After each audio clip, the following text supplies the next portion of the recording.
Aditi speaking, and I am going to deal with figures of speech. In my last session, I dealt with the first lesson of figures of speech, that is with simile and metaphor.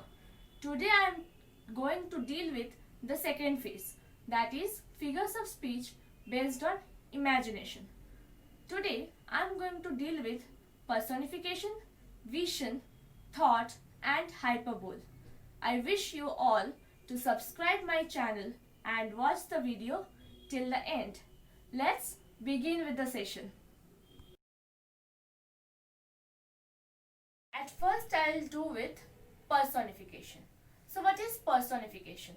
Personification is a figures of speech in which the non-living things are compared or give life to as the humans.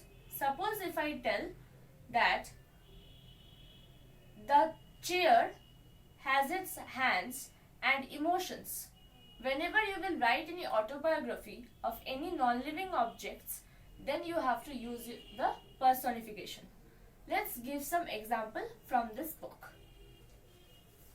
Some examples of personification will include, suppose there is tomorrow and tomorrow and tomorrow creeps in this petty face from day to day.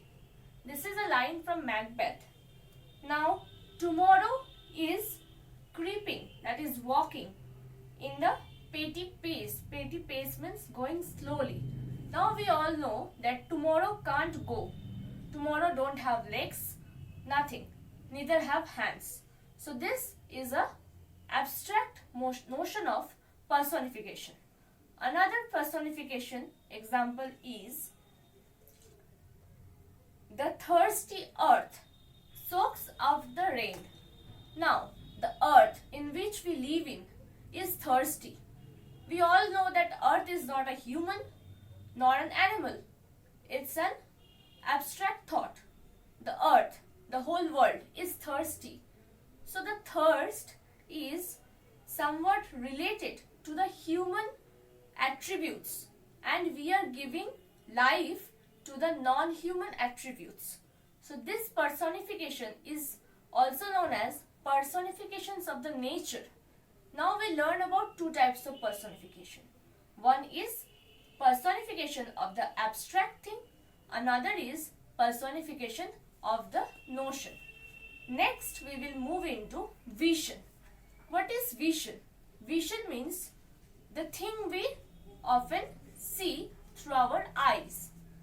Now this is something related to imagination, because we have learned that this vision personification lies in contact with the figures of imagination.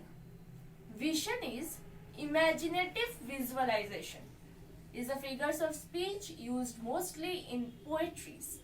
So let's take an example of vision as well. The example of vision can include again, I see the rural virtues leave the land. I see the rural virtues leave the land. Now rural virtues is an imagination. Virtues are rural this time. That means we are imagining virtues either to be urban or rural. This is our vision, imaginative vision. If I say, I have seen thousands of daffodils. In this case, I have seen thousands of daffodils. There we create a vision, a land where there are numerous daffodils. So this is also an example of vision. Third thing we will go today is apostrophe. Apostrophe, you have learned in your childhood, is placed under the subtitle of punctuation. We often put apostrophes in sentences. Yes, this apostrophe is also the same thing, but the difference is that this apostrophe is directly linked to someone we are addressing. Okay, so this apostrophe means, suppose we are calling someone something. Let's take an example from this book again. I am taking an example from Ode to the West Wind. O wild west wind, thou breath of autumn's being. Now I am calling the west wind. O wild west wind. I am calling west wind to be wild. So I am naming wind. I am calling wind, which is a natural perception. That's called apostrophe. Okay. So apart from apostrophe, vision and personification, we have another thing to discuss. That is hyperbole. I have told an example before. I have seen thousands of daffodils in the land. Now, we cannot count how many daffodils are there. Rather, we can manage some proportion number in our mind. That is hyperbole. That means that can be many, numerous, but we are naming it as thousand or millions.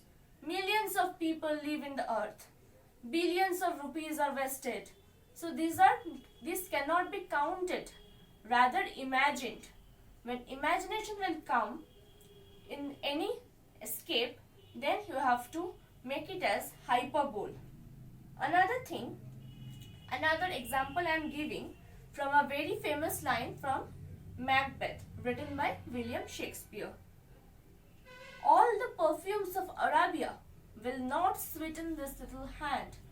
Now, all the perfumes of Arabia, that means in Arabia, there are so many perfumes. It's telling all the perfumes cannot sweeten this little hand.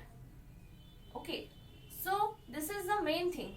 You cannot even imagine how many are there, but you have to grasp any singular proportion. So hyperbole's definition is actually meant to be exaggeration in one word. As you people are preparing for your government exams, or the students who are in their ICSE curriculum, they are studying this figures of speech. These figures of speech will help them to answer the questions, and those who are in their government exams, what they will do to the figures of speech? Yes, let me answer very quietly. Those who are preparing for figures of speech and they are preparing for government exams, a line will be given. Suppose, oh, wild west wind. Okay, and there will be 4 options. You have to tell which types of figures of speech is used there. This goes for the competitive level exams. Okay. Secondly, if I discuss about the ICSE curriculum, then also they will give a line from the poetry from their syllabus, and they will discuss about the figures of speech given in this line and what is the significance of it. The significance part completely deals with the literature of the piece. But what will you do if you don't know about the figures of speech? For this, I am making this video, and for this you need to listen very carefully, or you have to note down the way I am telling you, because this is the easiest or the basic thing that each and everyone should know. So this much for today. Hope you will like this video.